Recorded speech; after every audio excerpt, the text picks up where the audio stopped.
Hi, everyone, and thank you for joining Cybersecurity Career Talks. I have with me today Dan J. Maloney. He is the Deputy Corporate Security Officer for Verizon. And I have Peter Koenig with me. He is a PCI specialist. Thank you both for your service. Both of them have a service background, and they are going to talk to us about how to transition to a career from any kind of service background to cybersecurity. I am Nilofer Tamboli, your host, your coach, your teacher. I'm on this journey with you as we explore different cybersecurity roles until you find your dream job. So before we start, I would just like to read a disclaimer.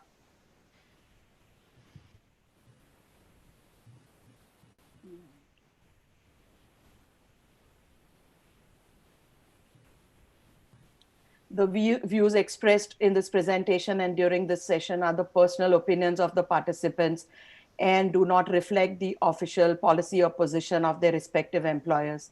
This discussion is a volunteer-led effort to contribute to the profession and pay forward the many kindnesses and instances of support and guidance that the participants have received during the course of their career.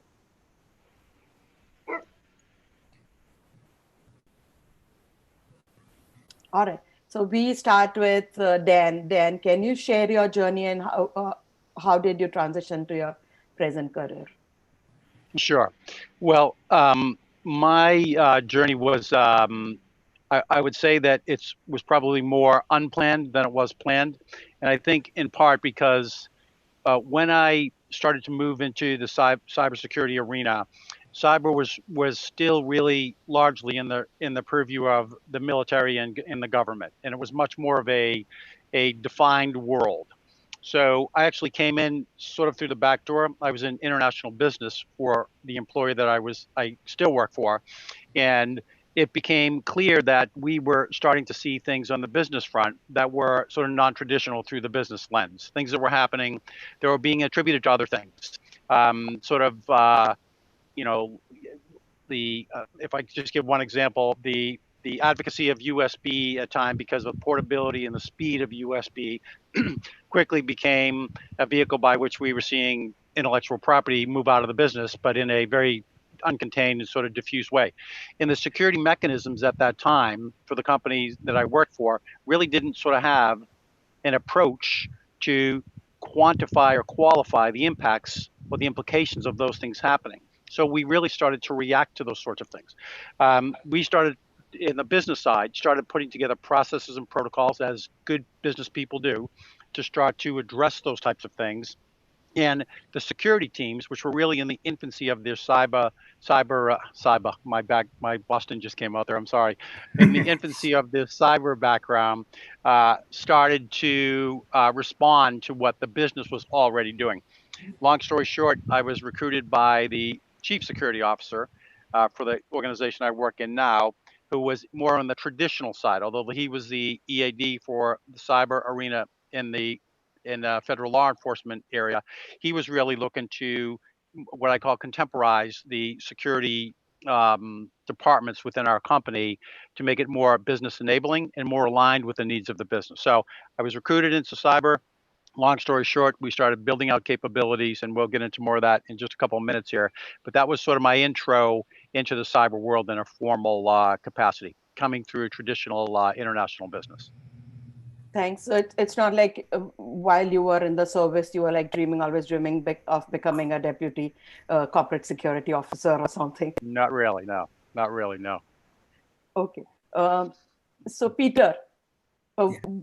what is your experience and can you share your journey with us, please? Yeah, I just want to make a disclaimer. It says Lieutenant Christopher J. York on there. That's my friend. He was using it for another site. So that's not him talking through there. So listen, it started in 1991. I walked into a small police department and I knew a little bit about computers, and they handed me the computer system completely and said, hey, listen, you're the computer, the IT guy, whether you liked it or not. As things started to change, I would say somewhere when the technology really took off, I would say 2001, 2002, we started dealing with more child pornography, something called chalking, where they were marking and using Wi-Fi for the child pornography. And you would start doing these investigations. Sometimes at 4 o'clock in the morning, you'd be sitting there with a cell phone, not knowing what to do. And they said things were going so fast. instead of sitting there relying on other people, I took it upon myself to really educate myself. And that kind of, got me going. I'd say 2005. Remember, there wasn't a lot of malware. Now there is, it's a lot more attacks. I've had I've had a officer pull me aside and show me literally the laptop is being what we call it again, ransomware. So we've had that happen even in law enforcement. So I knew how to deal with those issues. But the one thing I will say is we have a lot of, in the agency I was a lot of white collar crime, and it all occurred through social engineering, through emails, through fraud. I've seen someone get taken for $300,000. So we'd be doing these investigations, and that really is how I became very good at understanding this and working with other agencies too, because you could go all the way from your local agency to the prosecutor's office, all the way up to the FBI, sometimes even the Secret Service. So, and that's how I got into it, and it has served me very well right now since I've retired. Sure. And once you retired, I think 6 months before you retired, you became a member of IC Squared New Jersey chapter, right? Yes. Because a little more than that, maybe a year before. A year before. Okay. Okay. So that's when I met you, and we've been friends ever since. But so for you, you always focused on a cybersecurity career post your retirement, or when is it that you decided that you wanted to focus on a cybersecurity career? I'll be honest with you, I initially wanted to teach. So I went more towards the teaching side and criminal justice. And at the same token, what happened was there's not a lot of jobs in the teaching industry, I'll be honest with you. If it is, it's just part-time. But I found this very easy and I did extremely well in any place I ever interviewed. So I kind of knew it backwards and forwards. So it was a natural inclination to it. I don't know why, but it flows, and thank God, because right now in this economy, it's been very blessing. So sure. And Dan, when did you focus on cybersecurity career? Because like as you said, you started off with international business and things like progressed. But I think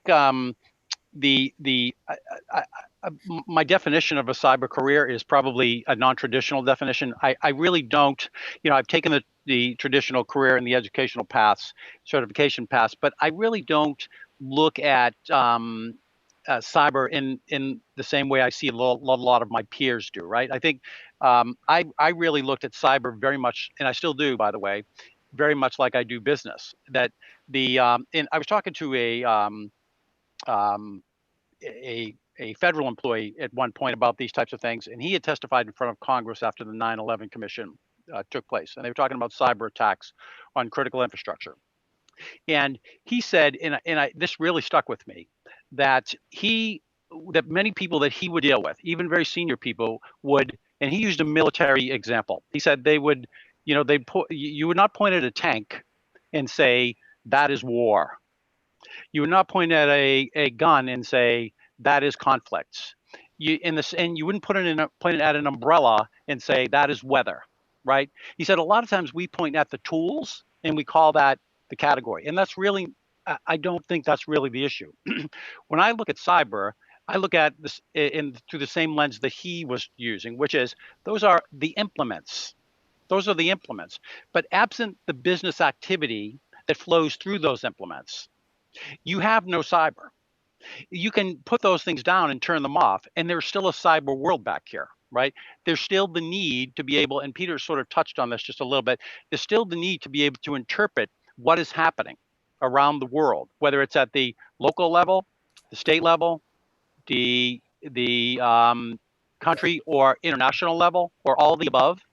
You still have to be able to interpret what's happening there. So I look at cyber very much like I look at business. And when I was hired into my current role, I said, I don't see, when I sort of was going through the interview process of, how do I look at the cyber world, I would hear sort of traditional definitions.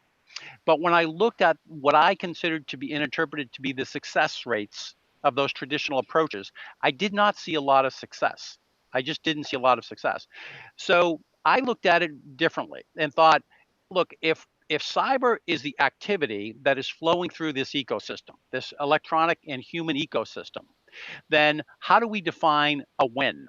How do we define the win in the cyber world? Are we defining it as repelling of attacks?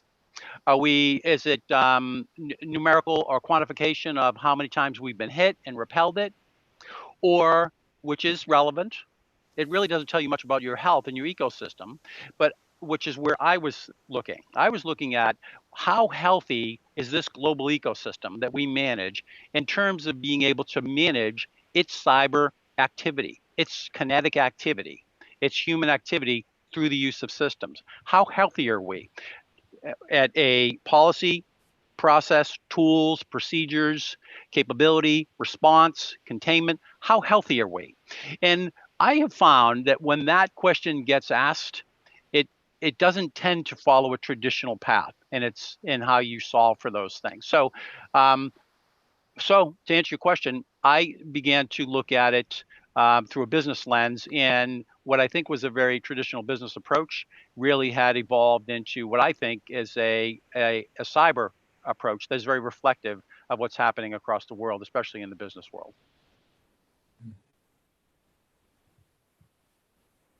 I mean, I would only add one thing in there. I mean, I approach it. Listen, you're right. It's the business model versus the people model. Because the problem I've always dealt with is when you're dealing with the people and they make mistakes, that's when you start to realize, oh my God, listen, why did you click on that? Why did you give these people, meet with these people for $70,000 and give them $70,000? So these are the things that I kind of see. But yeah. I can tell you at my organization right now, I do more training than I do administrative or actually technical stuff, because if I don't have my employees trained right, also too, I have taken the fear concept. If something's wrong, you got to tell us, because I think a lot of agencies, say, hey, wait a minute, you made a mistake. They start disciplining them right away.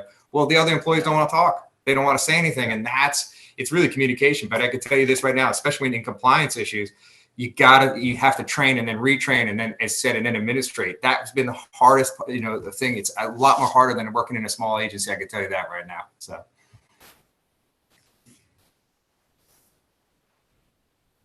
Did we lose somebody here? Or? I'm seeing a little choppiness. Yeah. You guys back? I know I'm here. I think for some reason, Alfer is off. We're hearing you, Peter. I hear you, Peter. Yeah. You hear me okay? Yeah, I hear you fine. I just don't see her. Okay. So she may have fallen off on that. No, are you still there?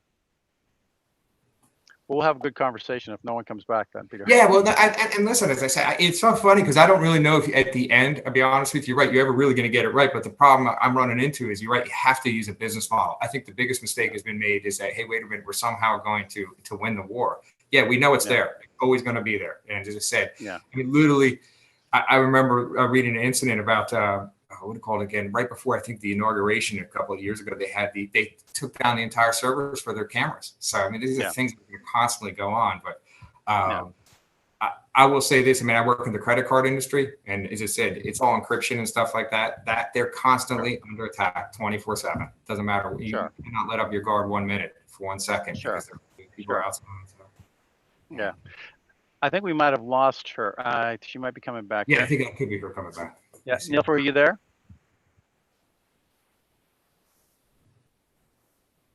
I think you're muted.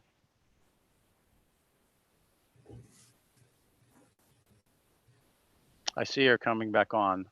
Mm-hmm. There you go. Okay. And this. Hi, can you hear me? Yes, I can now. Yeah. So. Okay. I'm joining through my phone, because unfortunately there is an issue with the computer. But thank you so much for staying on, and we'll continue. Mm-hmm. So Dan, thank you so much for sharing your experience and why you focused on cybersecurity. This thing, which makes sense. It is more like business focused and what we needed to do. For somebody who is starting out today, if somebody is starting a career, planning like to retire or transition out from service, what is the advice that you would give them? What would they have to do, or how do they start? Sure. That's a great question. So I get that question a lot, and we do a fair amount of mentoring within our company and in our organization. So I'm always happy to have this conversation, especially around how do you move into this, right? So again, if I were to start, and I tend to speak somewhat candidly about these issues. I'm hearing a lot of background noise there. So I tend to speak a little bit candidly about these issues because number one, I want to make sure that I'm giving the people that I'm sharing with a good sense of things, the challenges as well as the opportunities, and then some of the things that I would recommend they do to sort of get started. And I'm sorry, I'm hearing a ton of background noise there. Are you hearing all that, Peter? Yeah. So. Yeah. Okay. All right. So look, I would start out. Let me start with the easy ones, and then I'll get to some of the more soft skills. I think if you're coming into the cyber arena, there's all sorts of different. People think cyber, but there's really many different verticals within the cyber organization. Peter mentioned compliance. There's PCI. There's intelligence. There's endpoint security. There's network layer security. There's insider threat security. There's those things domestically and those same sorts of things internationally. There are embedded teams, monitoring teams, investigative teams. So cyber is a doorway, in my opinion. It's a doorway. Inside that doorway, there's a lot of different rooms that you can occupy. Some people want to occupy them all, and some want to pick a niche. So I think number one, it's very helpful to understand what you mean when you say cyber, what someone means when they say they want to be involved in cyber. I've had a number of people ask me, how do I get involved in cybersecurity? And I've asked them, do you want to sit in front of glass all day? And they say, absolutely no way, I don't want to do that. I say, okay, well, that eliminates one part of cyber then, right? There's parts of cyber you're not going to want to be. You may not want to be doing network analysis. You may not want to be doing net flow. So you may want to stay out of that. Once I sort of drill down into what their skills, interests, and preparation is, it makes the conversation easier from my perspective. So let me give you one example. There's CISM, which gives you sort of the managerial approach. There's CISSP, which gives you sort of the technical approach. Then there's sort of the subspecialties where you can get into different areas of cyber. I think you really sort of need to know, and I'm going to refer to some of my notes I jotted down earlier here, like what really interests you, because cyber can be a long haul, right? To get not only disciplined, credentialed, up to speed, get some cachet behind your name, have some wins, get exposure. It's a long haul, right? It's not I think sometimes there's a sense if you just get the cert, then, and that's helpful. By the way, I have them. I encourage them because it shows a rudiment of knowledge. So I think it's great. But that's the starting point. That's really the starting point. It's like any career path. You really need to decide, where do I want to go with this? So I would just model it like this. What do you like to do? What are you naturally gifted at? What is an absolutely no-go for you? What would drive you crazy if you had to do it for a week? And that should sort of give you a sense in the technical realm, in the cyber realm, that'll give you a sense of what you should stay away from in cyber. If you say to me, and by the way, I say this because I said this to my bosses many, many years ago when they asked me what interested me. And my answers were international business, culture, travel, very, very diverse sets of functions, people leadership, technology capabilities, managerial skills, multidisciplined, multinational approaches. That really, and I didn't know it at the time, that really informed my approach to cybersecurity and all of security, I would add, that all the types of security that I manage. So I would say this, you got to know what interests you. Now, if you're sort of just getting your foot in the game, then getting the basics is always helpful. Now, this is my own sort of advocacy and my own personal opinion. We all have our opinions on these matters. This is just mine. So I say to people typically, and I say this to my own kids, I say this to employees that work for me, that if you really want to be successful, multi-skilled, multidisciplined, you really need to be able to bring broad value into an organization today. If you don't want to do that and you would rather be a technician, that's great. There's a lot of work out there for those types of jobs. You probably won't have difficulty getting a job at some point. COVID has thrown things sideways a bit, but no doubt that privacy, cyber, compliance are going to be some of the biggest topics in the future for multinational companies. So the jobs are going to be there, but knowing what you want is going to be very, very helpful. So I would start with that.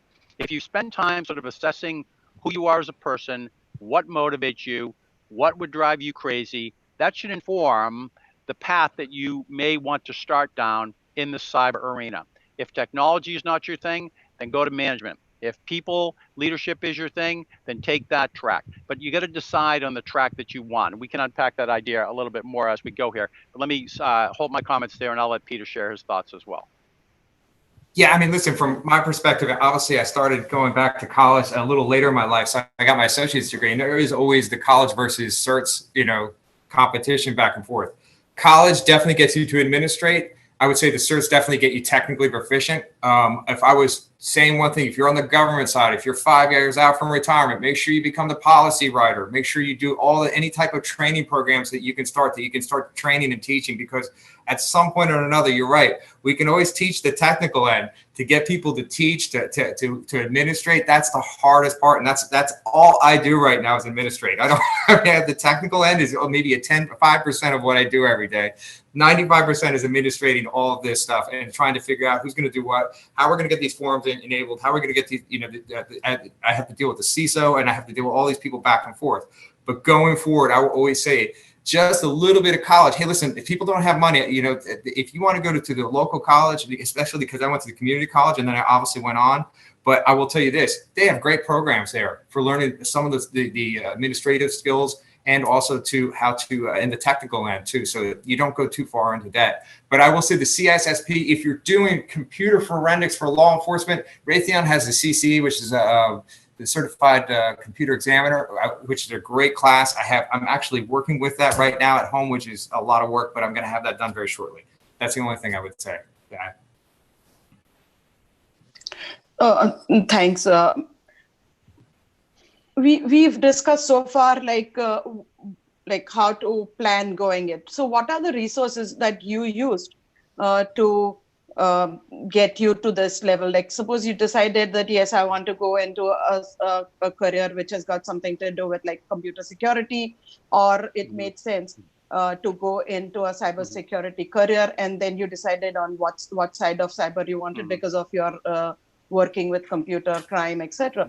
But what are the resources that you recommend other people, knowing what you know now, and now that you've been in this area, what are the resources that they should use, and what is something that probably you wish you knew before you transitioned, Peter? No, that's great. That's great. Go ahead, Peter. Listen, looking back on the thing, there was a couple things. Like they sent me to a Celebrite class, which was incredible. So that was the things that done locally. So that was technical proficiency for the cell phones. But what eventually you have to know what you want to do. I think Dan kind of nailed it. You just can't sit there and go, well, I want to be a technician. Where do I want to be on this? In my case, I was getting so many things thrown at me from the criminal end that I was able to pick and choose to understand some of these issues.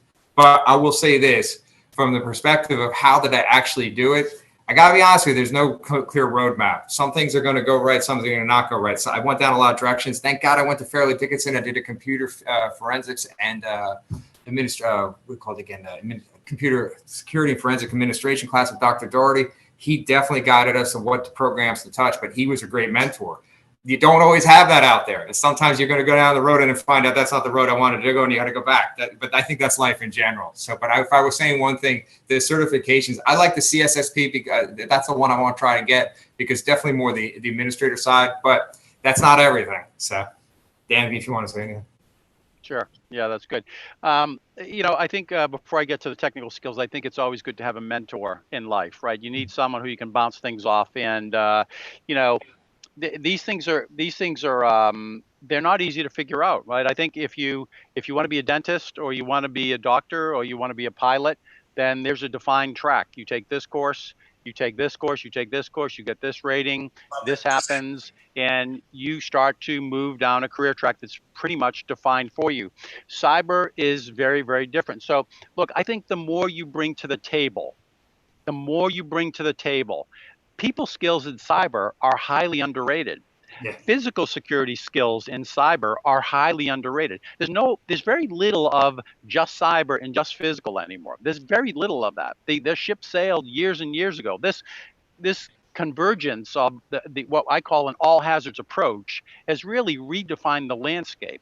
By the time Peter mentioned PCI and banks, by the time someone either gets to your computer, gets to your phone, does a social engineering activity, takes over your phone, becomes you essentially, empties your bank account, emails your sister, your brother, whatever. I mean, those are minutes. They're minutes, and they move so very, very quickly that you don't sort of want to be able just sort of watching this thing from the sidelines, right? So I think really good human skills, psychology skills, human behavioral skills, what's happening in the world. And again, I know I'm going broad here, but forgive me. This is how I tend to do these conversations. But what's happening in China right now with the Hong Kong situation, the China cybersecurity law? What does that mean to your company, right? What's keeping your leadership up at night? And do your interests align with their concerns? And then, I would sort of work it backwards. And I would say, look, the technical skills, look, you got to have them today. You got to have them, right? It's hard to move around in the world, and certainly in a cyber world, even a physical world, and not have some degree of technical skill. So I think the certifications are great. ISC is great. It's known around the world. These sorts of forums, these sorts of conversations are outstanding. I Let me just sort of throw in a nugget here. We've all been sort of quarantined now for 4 months, I think, right? 4 months.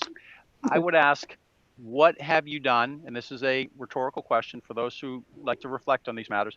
What have you done in the last 4 months to enhance your skills? Now, I'm in a senior position in my company. I've got probably 6 more years until I decide I want to retire or thereabouts. I still take certification tests. As a matter of fact, I've taken two while I've been in COVID, not because I think I need them, but because for my career enhancement, because there's so much functional diversity in the world right now.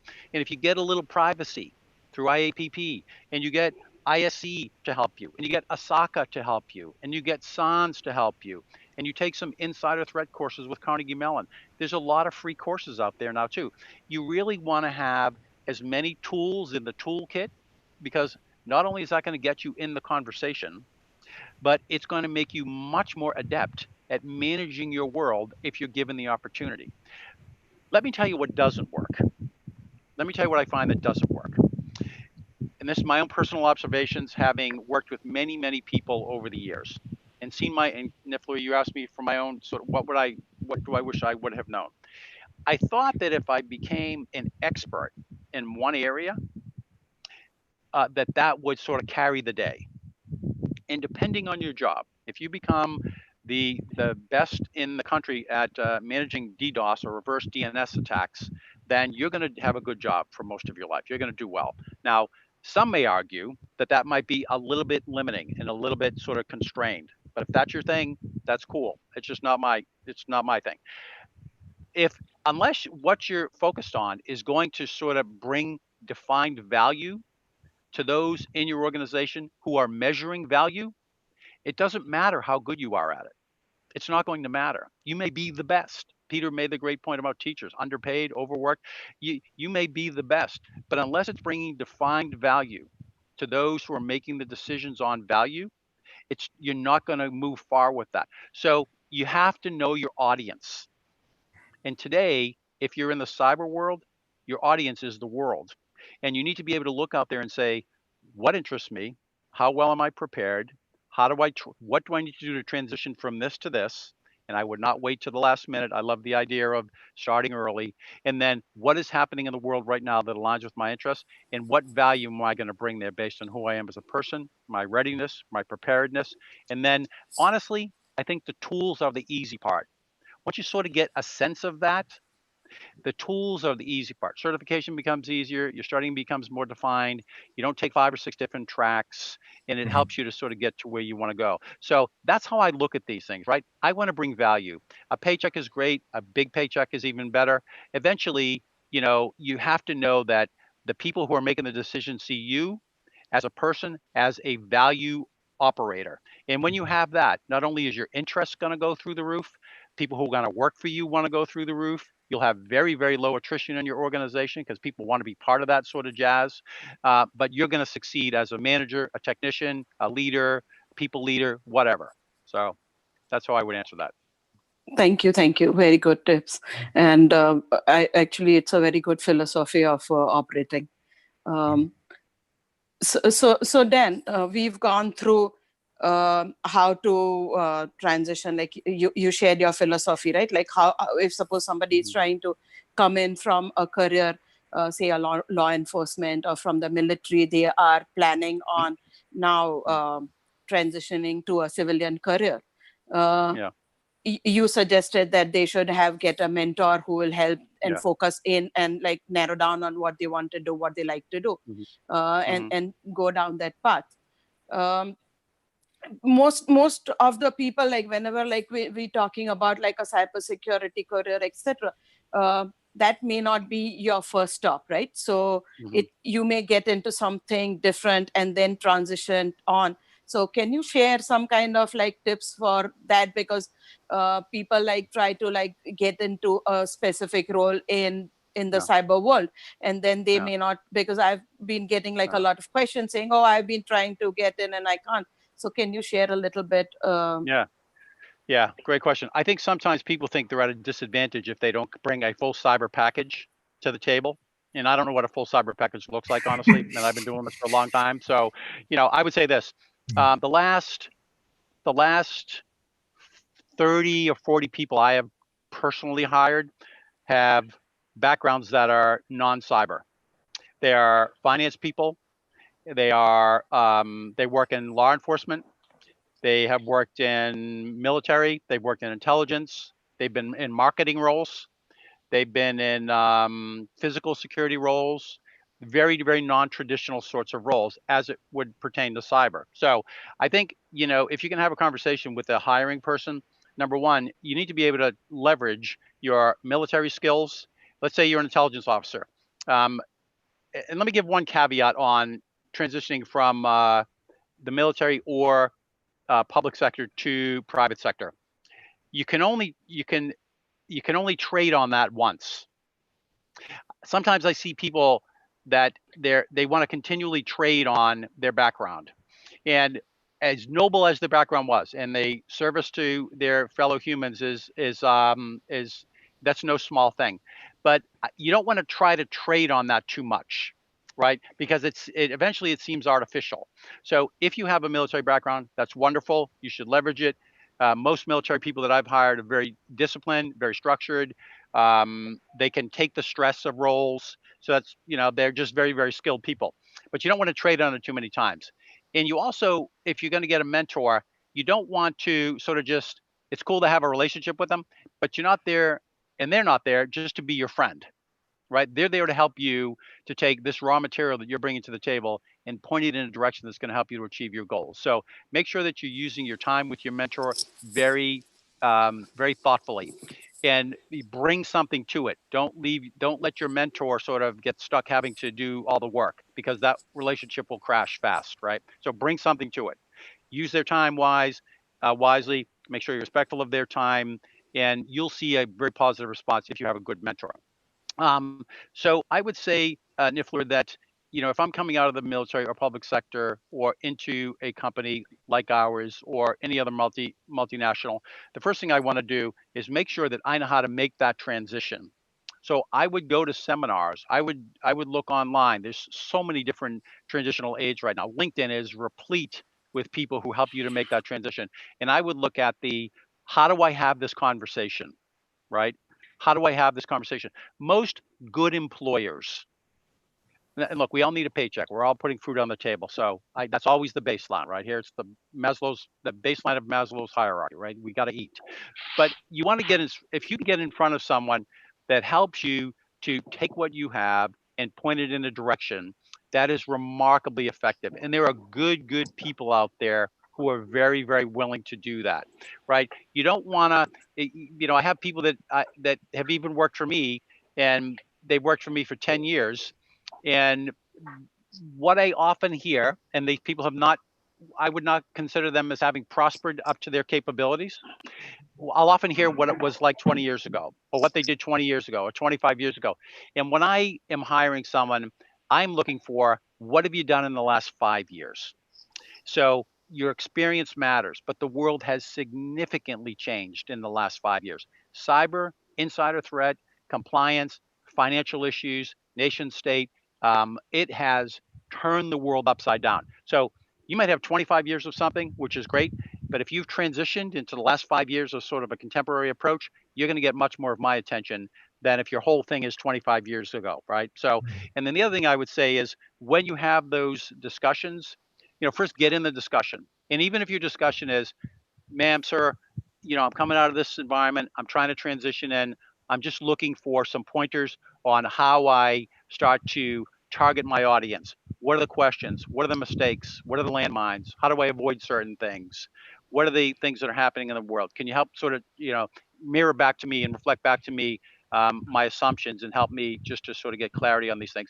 And most good leaders are very, very willing to do that, very willing. And that is, it is great benefit if you can find people like that. And they're out there, by the way. So I hope I answered your question. Yes, you did. Thank you. Peter, what would you like to add?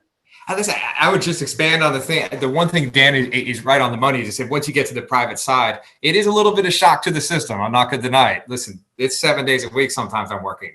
When I was in law enforcement, we did 4 on, 2 off. These things, plenty of ample sick time, plenty of things. You have to know that you're going to work and you're going to work very hard. The idea that you're going to go to some easy job is not going to happen. But I will say this: he's right on the money with the conferences. You need to talk to people. You can't sit there. You have to actually physically talk to the people. And that's how you start meeting things. I remember being at Thomas Edison had a conference and I was like, oh, wait a minute. That's something I'm interested in. I would not have picked up on this particular thing if I had not been sitting at the conference. The other thing too is you have to understand that it's not how you think your organization is working. It's actually how it's working. If you know that, you do better when you move into an organization. That is the one thing I learned after 28 years in law enforcement. But I will say this, as I said, I don't have an immediate staff. I can only tell you this right now. This job that I had, I started out at one piece and then we expanded and expanded and expanded. And then all of a sudden, next thing I know, I'm doing something it wasn't even the intention of the beginning of the job. And that's the most difficult thing. But all the things that Dan talked about, right, your education, understanding the bigger picture is going to play itself out as how you're going to transition. So. And that Dan brought up a very good point, that what value are you providing, right? So stay focused on that, because nobody cares what you did like 20 years back or something. And being a lifelong learner, right? Yeah. You have to keep on learning new things as we have like new attacks and everything. So this thing, Dan was like spot on that. Dan, what about volunteering, or what about, like, suppose you are interested in a career in you are like, you've transitioned, you are like, say 2 years doing some different job, but you now want to transition to a cybersecurity career. What kind of, like, does volunteering activities help, or is there something that projects help when you are looking at what somebody is doing, when you are probably hiring? And you said you hired people from different backgrounds and different capabilities. So can you So do I think volunteering helps? Look, I think the easy answer is yes. Where you would volunteer and how you would volunteer is to get the kind of skill. Look, I think again, it sort of depends on where you want to go, right? So if you want to be solely in the technical arena, then volunteering, you can teach it for free. You can teach schools, inner city schools. There's so many different things you can do to just sort of get your toe in the cyber water. If you want to be doing things that, we manage Yale, what I call Yale to jail. It's every possible thing you could imagine that people do with access to a computer, from the most horrible to stuff that enhances, humanity. So it's everything in between. And sometimes it's all at the same time. It's all at the same time. You have different. If you're in the cyber arena, and you are only U.S. focused, or you're going to be limited in terms of what you can accomplish within the cyber arena, just in my opinion, because you deal with many cultures, technologies, privacy rules differ from here to the Europe to Asia to India. They differ. So if you really want to be affecting things around the world, you need to be just as much. You have to have some degree of expertise in culture, cultural norms, expectations, absolutely communication. We say things off the cuff here very often. That is understood, in innuendo and intent and nuance. In other cultures, that's not that way at all. And what you say is taken as literally what you said. So, you have to be mindful of those things. The way you speak to people here is very different in other parts of the world. And again, I'm talking about the efficacy of cyber, right? If you want to be able to manage your business from a cyber perspective, then you have to have the same capabilities that your business has. Otherwise, you're an add-on. And I will say this, having been in the room many, many times at all different levels in organizations, public and private, law enforcement, multinational, startups, you name it. If you don't know how to have the conversation, you'll be considered a roadblock, and people will find their way around you. Doesn't matter how good you think you are. And I love how Peter said that. It's really, are you helping the business or your client or your entity or your government, whoever it is, achieve the desired results? It's just a yes or no question. It's a closed question. Are you helping do that? Not as you may define helping, but as they define helping, right? And if you're speaking to a client, maybe a non-technical client, about a cyber matter, it would be advisable to speak to them in their day-to-day language, right? Not yours, right? Most people, although it sounds cool, most people don't really care about layer 4 of the OSI model. They don't really care that much, right? So it sounds cool in a room, but people tend to shake their head or roll their eyes because no one really cares, right? That's okay. What does that really mean to me? So tell me how that connects to my life and what I'm trying to accomplish and what keeps me awake at night. So you have to sort of be able to bridge all you are really a generalist if you're cyber. You really have to be multidisciplined in so many different areas. But the most important part is being able to deliver that. You have to deliver that. Sometimes too much is too much. To deliver that, and let me just end with this last comment. I'll give it to Peter. I've made this mistake, and I've seen this mistake made many times. I'll just say this, especially in large companies. If you really want to be able to be successful and move your career along and be considered as someone who knows their stuff, it is much more beneficial to be able to target a very distinct and concise message, even if the ingredients that comprise that message are voluminous and multi-layered. To be able to deliver that in a succinct, concise, simple way to people who need to take your input as well as the input of many others to architect a decision, you will be looked at as a value add. If you can't do that, you don't want to be in that role. You don't want to be in those roles. If you're only technical, or I shouldn't say only technical, so that's so valuable, but if you're only tactical or you only want to be tactical, stay tactical. If you want to be strategic, make sure that you're able to start to join Toastmasters, join other organizations that help you present in a way that gets to the point in a way that your audience can embrace it, understand it, and then make decisions based on what you're saying. So. I just want to expand on what Dan was talking about, the international effect. There was a religious institution in our town, and I'm kind of drawing back a couple of years, but 7 times it was an individual attack on that religious institution. They hacked their computers and changed their screens. And where that kind of opened me to the international level was this was specifically one institution in the United States they went after. It was 7 times it came from Russia.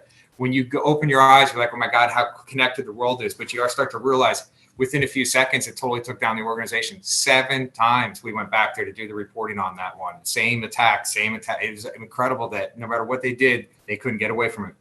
What I always say is, hey, listen, the most difficult thing I have always struggled in is that it's all about the people. And the problem is that you've come in and said, nobody likes to walk into the room and say, by the way, too, we need to increase our cyber budget another $90,000 or another $100,000. And they look at you like, oh my God, when is this ever going to end? Because they don't understand why we have to keep doing this, especially in PCI compliance, because, hey, if they get into the servers and get the personal data, that's the Federal Trade Commission does the audit after that point. They don't understand that this is really, it's every day, every second. But the problem is that getting these people to see it, because some people, the first thing I always tell you in the meeting, I can't say, I don't know anything about cyber. And you're in charge of doing that. It doesn't work that way. And that's the most difficult part of my job, explain it to at a level that the people can understand. And I will probably spend the rest of my career doing that. So. Thanks, Peter and Dan. Let me check. I could finally get into. There are questions. How do I get into cyber? Okay, so thank you so much for joining me today. And Dan, I'd ask you, what is some advice that you would give a person who is planning to join the military or maybe law enforcement, and they want to look at a long-term career, what should they be doing from day one so that they can transition to a career in cybersecurity? And there are different things, but what should be in the back of their mind if they think that, yes, that is something where I want to end? Sure. So I think most career tracks now, whether it's medical, aviation, engineering, architecture, infantry, intelligence, communications, they all have a cyber component. All of them have that now. Most of the tracks now have a cyber component. Even COVID with contact tracing has a cyber component now, right? They have an automated component. So you're not going to get away from it. So I think that's probably the easy part. Is it's there depending on the discipline you go into. Look, there's some that if you go into and they have no sort of connection to intelligence, cyber, compliance, it's probably not a career that has a long future ahead. So I would, if you're thinking thoughtfully, I would consider that. But look, whether you get into finance, law, privacy, international matters, nation state matters, or technology, there's going to be a cyber component. So I would become masterful in that area. And then I would also leverage some of the private sector offerings that sort of help start to build that bridge for a transition to private sector. And Peter said that earlier. If you don't want to wait until the year before retirement, right? In my view, you really want to start that 3 or 4 years out so you can start to build those relationships. And by the way, I'm with law enforcement at the federal level almost every day. And some of them I've seen have waited to the last minute, and it was a harder transition for them. Others have started to pave the way years in advance, and I've hired many of them, and they're just remarkably skilled people. But, I wouldn't have known that had I not started building a relationship. So I think becoming an expert in knowing what you like, knowing what works for you, becoming adept and skilled in that, ensuring that you start to build a bridge to transition to the private sector, having a mentor, having a good, productive, defined relationship with that mentor, and then a good network is going to land you at a starting point. And again, I would just be mindful that sometimes these things are a marathon and not a wind sprint, right? You need to land and then expand. You may get a job that is not the ideal position, but use that, become skilled at it, grow where you planted. And then if you want to move on, move on. But don't look for the ultimate role in cyber the first time you hit the private sector. Give it time and make sure that you're building those capabilities, and you'll see your success. I've seen that over and over again. Sometimes it takes time, but it will happen. So that's what I would say. Peter. One of the things you said, you go to the LinkedIn site, you can put the resumes in for, 100 times. It doesn't necessarily is going to be picked up, but just don't get discouraged. I remember I was looking at a job for the NFL.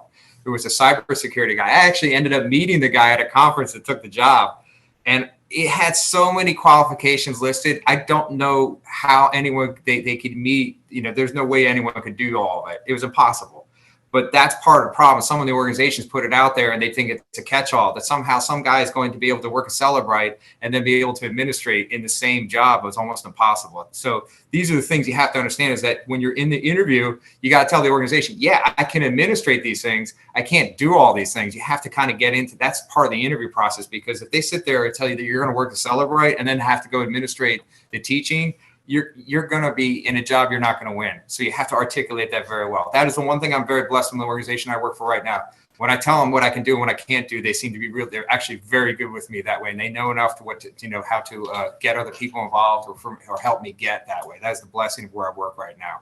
But never get discouraged. Remember something like this. This is never going away. This stuff is going to be here for the rest of our lives. I think I was at one of the conferences where Microsoft, the way they built it, it's a shareware. It will always have issues this way. So, but we have to do the people approach and talking to people if you want to go further in your career. That's the first thing the best thing I could offer. Sure. Thank you so much, Dan and Peter, for joining us today, and your advice and your opinion about things and your guidance is extremely helpful for people who are trying to transition from public service to a role in cybersecurity. Thank you so much for your joining us today. It's a Saturday, and I appreciate you taking the time for helping out. I will just close the live stream at this point. Thank you. My pleasure. Thanks very much. Thank you. Okay, so the live stream is over now.